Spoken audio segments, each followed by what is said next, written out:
Senior صحافی اور تجزیہ کار جاوید چودھری کے مطابق ڈاکٹر ہرمن بوریو کے انتقال کے بعد ان کا سامان کھولا گیا۔ سامان میں 3 سوٹ، لکھنے کے 4 قلم، کاغذوں کے درجنوں دستے، ایک چھتری، ایک بیڈ، ایک رائٹنگ ٹیبل، ایک آرام کرسی، کھانے کے چند برتن اور ایک کتاب تھی۔ کتاب مخملی غلاف میں لپٹی تھی۔ غلاف کھولا گیا، کاغذ کا لفافہ برآمد ہوا۔ لفافے پر سیل لگی تھی اور سیل کے ساتھ ڈاکٹر ہرمن بوریو کے ہاتھ سے لکھی تحریر تھی: یہ کتاب میری پوری زندگی کی طبی تحقیق کا نچوڑ ہے۔ اس کتاب میں وہ نسخہ موجود ہے جس پر عمل کرنے والے کو زندگی بھر ڈاکٹر کے پاس نہیں جانا پڑے گا۔ میری یہ کتاب نیلام کر دی جائے اور نیلامی سے حاصل ہونے والی رقم لیڈن یونیورسٹی کے طبی ریسرچ انسٹیٹیوٹ کو دے دی جائے۔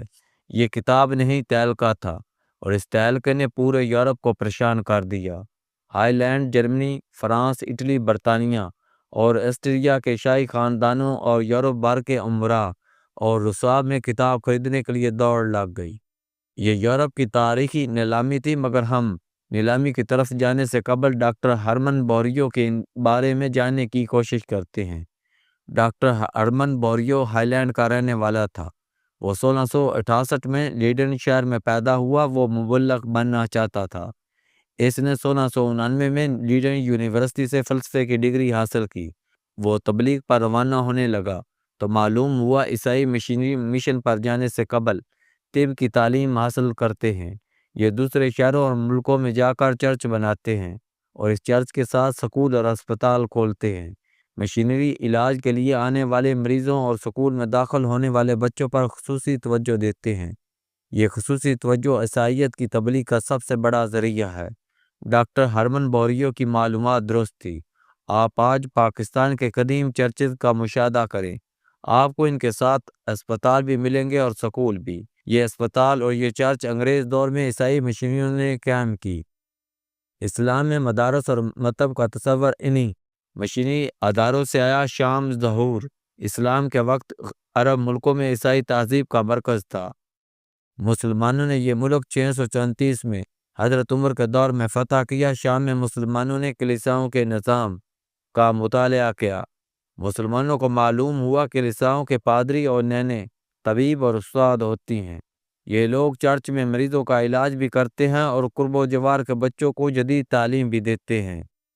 مسلمانوں کو یہ طریقہ اچھا لگا، لہٰذا اسلامی سلطنت کی مساجد میں بھی تعلیم اور علاج کا سلسلہ شروع کر دیا گیا۔ یہ سلسلہ آج تک جاری ہے۔ ہمارے مولوی صاحبان آج بھی استاد اور حکیم ہوتے ہیں۔ میں واپس ڈاکٹر ہرمن بوریو کی طرف آتا ہوں۔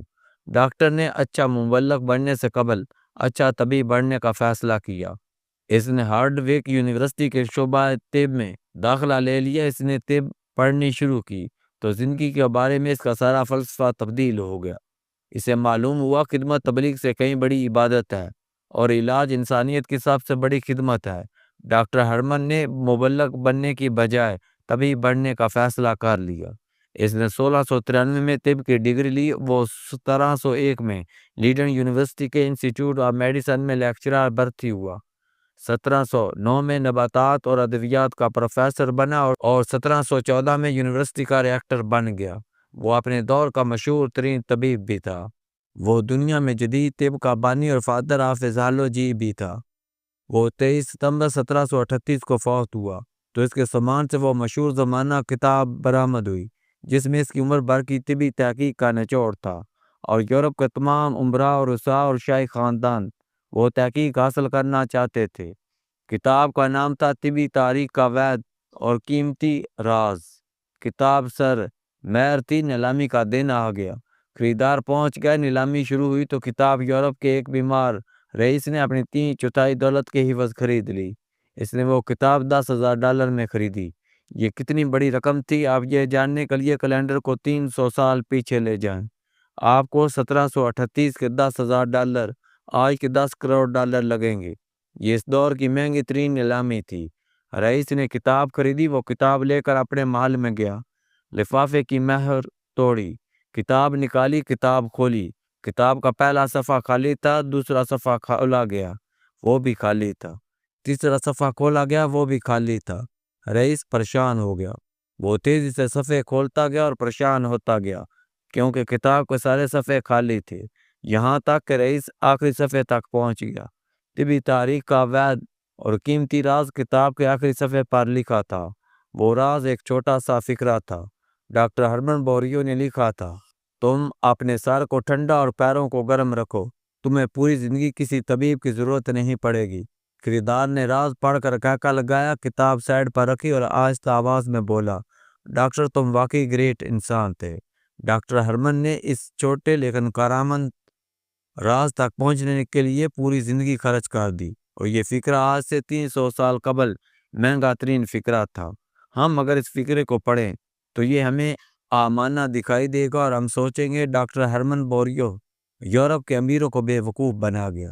یہ کیا بات ہوئی، آپ 100 صفحے کی کتاب جلد کرائیں، آپ 99 صفحے خالی چھوڑ دیں اور آخری صفحے پر 20 حرفوں کا ایک چھوٹا سا فقرہ لکھیں، کتاب پر سیل لگائیں، یہ کتاب بعد ازاں نیلام ہو، $10,000 کا مال لیے جائیں اور ایک بیمار رئیس اپنی دولت کا 3/4 حصہ دے کر صرف اتنا سیکھے، دماغ کو ٹھنڈا اور پیروں کو گرم رکھو۔ یہ مذاق یا دھوکہ نہیں تو کیا ہے؟ لیکن آپ اگر گرم پیروں اور ٹھنڈے دماغ سے اس فقرے پر غور کریں تو آپ ڈاکٹر کی تحقیق سے متفق ہو جائیں گے۔ آپ یقین کریں، آپ کسی شخص کا سر اور پاؤں دے کر اس کے مستقبل کی پیشگوئی کر سکتے ہیں۔ ہماری زندگیوں کا 90% دار و مدار ہمارے فیصلوں پر ہوتا ہے۔ آپ تعلیم سے لے کر پیشے تک اور دوستوں سے لے کر شریک حیات تک، رشتہ داروں سے برتاؤ سے لے کر معاشرتی رویوں تک، پوری زندگی فیصلے کرتے ہیں، اور یہ فیصلے آپ کی جسمانی، ذہنی، روحانی اور معاشرتی صحت سے لے کر آپ کے لائف سٹائل تک کا فیصلہ کرتے ہیں۔ اور آپ اس وقت تک اچھے فیصلے نہیں کر سکتے جب تک آپ کا سر ٹھنڈا نہیں ہوگا۔ اسی طرح آپ اگر سپورٹس نہیں کرتے، واک نہیں کرتے اور جاگنگ نہیں کرتے تو آپ کے پاؤں ٹھنڈے رہیں گے، اور یہ ٹھنڈے پاؤں بہت جلد آپ کو بستر مرگ تک پہنچا دیں گے۔ آپ کی باقی زندگی دوا، ڈاکٹروں اور اسپتالوں کے ارد گرد گزرے گی۔ لہٰذا آپ اگر اچھی، معیاری اور کلرفل زندگی گزارنا چاہتے ہیں تو آپ صرف 2 کام کریں۔ آپ دماغ کو ٹھنڈا رکھیں، خواہ آپ کو اس کے لیے کچھ بھی کرنا پڑے، اور آپ اپنے پیروں کو گرم رکھیں۔ آپ روز واک کریں، جاگنگ، سائیکلنگ، تیراکی یا ایکسرسائز کریں، خواہ آپ کو اس کے لیے دکھتے انگاروں پر ہی کیوں نہ چلنا پڑے۔ واک سے آپ کا دوران خون ٹھیک رہے گا، لہو سر سے پاؤں کی طرف آئے گا، آپ کی صحت اچھی رہے گی۔ آپ اگر اس فلسفے کو افراد سے معاشروں تک لے جائیں تو آپ بڑے دلچسپ حقائق دیکھیں گے۔ آپ کو دنیا کی ہر وہ قوم ترقی یافتہ ملے گی جس میں لوگوں کے دماغ ٹھنڈے اور پاؤں گرم ہیں، جس میں لوگ معاملات کو جذبات کی بجائے دلائل پر دیکھتے ہیں، جس میں لوگ گفتگو کے دوران ٹھنڈے رہتے ہیں، جس میں لوگ جلسوں جلوسوں کے دوران بھی ڈسپلن برقرار رکھتے ہیں۔ وہ توڑ پھوڑ نہیں کرتے، دوسروں کو گالی نہیں دیتے، دوسروں پر حملے نہیں کرتے، اور جس میں لوگ کام کو صرف کام کے طور پر لیتے ہیں، اسے ذاتیات نہیں اپناتے، اور جن معاشروں میں پارکس، واکنگ ٹریکس، جم، میدان اور کلب ہوتے ہیں اور آپ کو وہاں صبح اور شام لوگ دکھائی دیتے ہیں، آپ کو یقین آئے تو آپ امریکہ سے لے کر چین تک دنیا کا مشاہدہ کر لیں، آپ کو پوری جدید دنیا میں یہ دونوں خوبیاں نظر آئیں گی، اور آپ اس کے بعد غیر ترقی یافتہ یا غیر پسماندہ قوموں کا مطالعہ بھی کر لیں۔ آپ کو دنیا کی تمام پسماندہ قومیں جذباتی، غیر منطقی، دلائل سے دور، لڑاکا، فسادی، شکی، برکیلی اور شدت پسند ملیں گی۔